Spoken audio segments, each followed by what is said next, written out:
नमस्कार दोस्तों, स्वागत है आपका हमारे यूट्यूब चैनल जेनली पे स्टेनोग्राफी में। तो फ्रेंड्स, आज की जो डिक्टेशन रहेगी वो 50 शब्द प्रति मिनट की स्पीड से होगी और यह डिक्टेशन रामधारी गुप्ता पार्ट 2 की डिक्टेशन होगी, लेसन 3 की। तो दोस्तों, इसकी जो पीडीएफ है, मैंने रामधारी गुप्ता पार्ट 2 की पूरी बुक की पीडीएफ टेलीग्राम चैनल पर डाल दी, जिसका लिंक डिस्क्रिप्शन में दे दिया गया है। यदि लिंक ओपन नहीं हो रहा हो तो आप नेम से भी सर्च कर सकते हैं। टेलीग्राम ग्रुप का नेम है जेनली पे स्टेनोग्राफी। ठीक है दोस्तों, डिक्टेशन स्टार्ट होगी 3 सेकेंड बाद।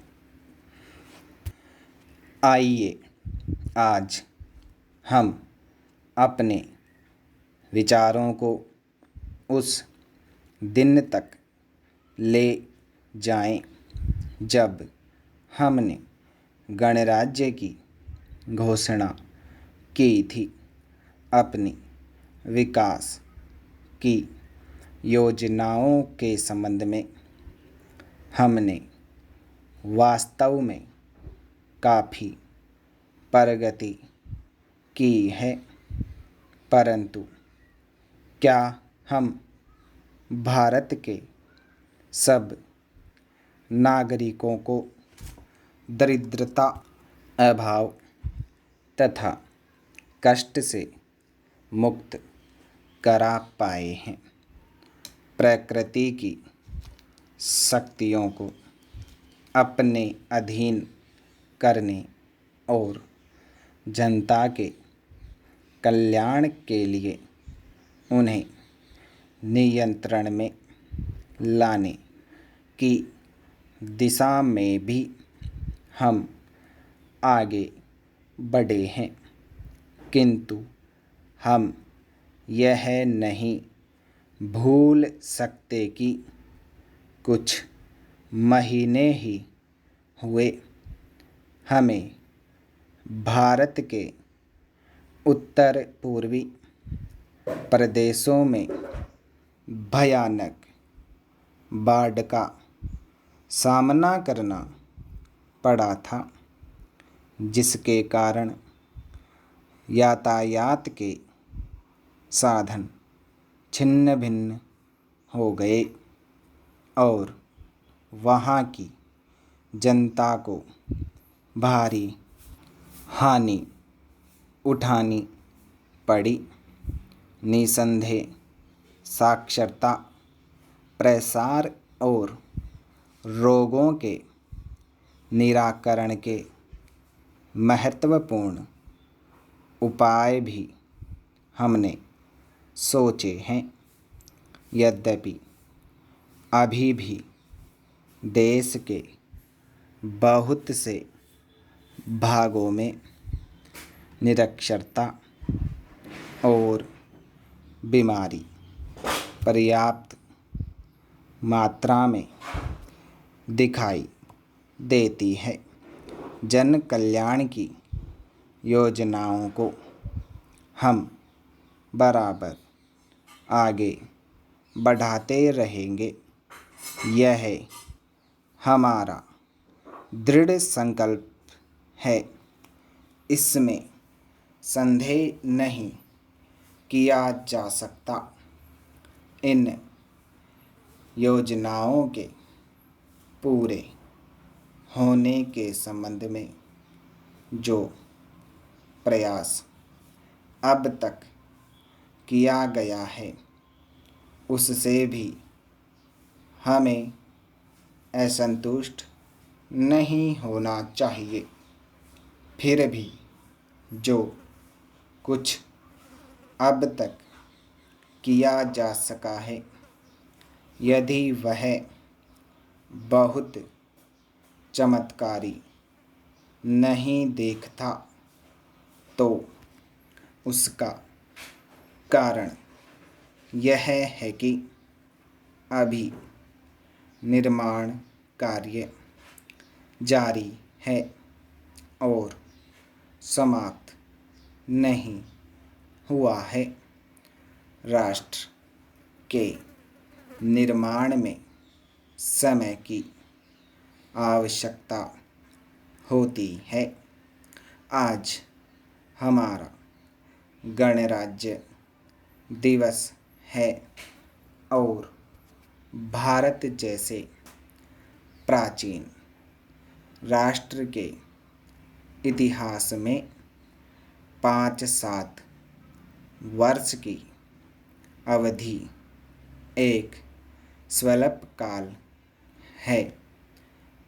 आइए अब हम विगत वर्ष की घटनाओं पर नज़र डालें और यह देखें कि विकास के कार्यों और निर्माण योजनाओं की दिशा में हम कहाँ तक आगे बढ़ सके हैं।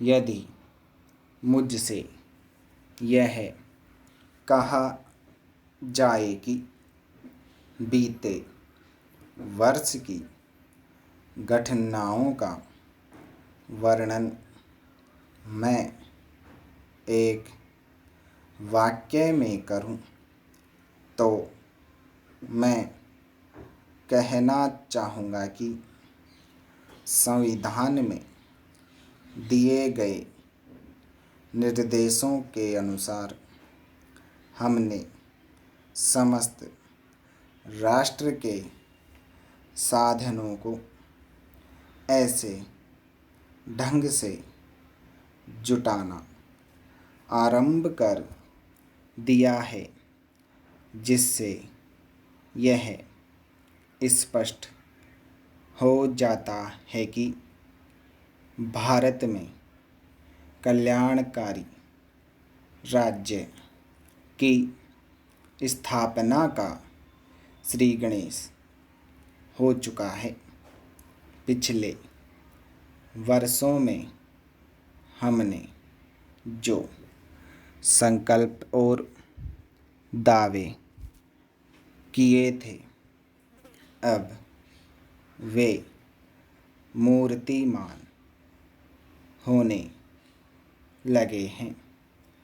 इसलिए अब यह समझना कठिन नहीं है कि राष्ट्र किधर जा रहा है और आगामी 10 या 15 वर्षों में हम किस स्थिति में होंगे।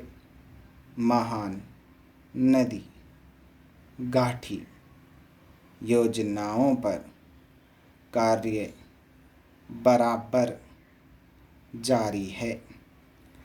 इनमें से एक योजना भाखड़ा नांगल योजना से बहुमूल्य पानी और बिजली पंजाब पेप्सू तथा राजस्थान के भागों को मिलने भी लग गई है। दामोदर घाटी योजना से कुछ समय हुआ बिजली प्राप्त होने लगी थी और हीराकुंड चंबल तथा दूसरी महान योजनाओं की भांति यह योजना भी यथेष्ट रूप से आगे बढ़ रही है। भाखड़ा नंगल योजना का प्रथम चरण समाप्त होने से अब यह स्पष्ट है कि इन महान योजनाओं के द्वारा देश में कितने महत्वपूर्ण परिवर्तन हो जाएंगे। स्टॉप दोस्तों, चैनल को सब्सक्राइब और शेयर ज़रूर कर दें। धन्यवाद।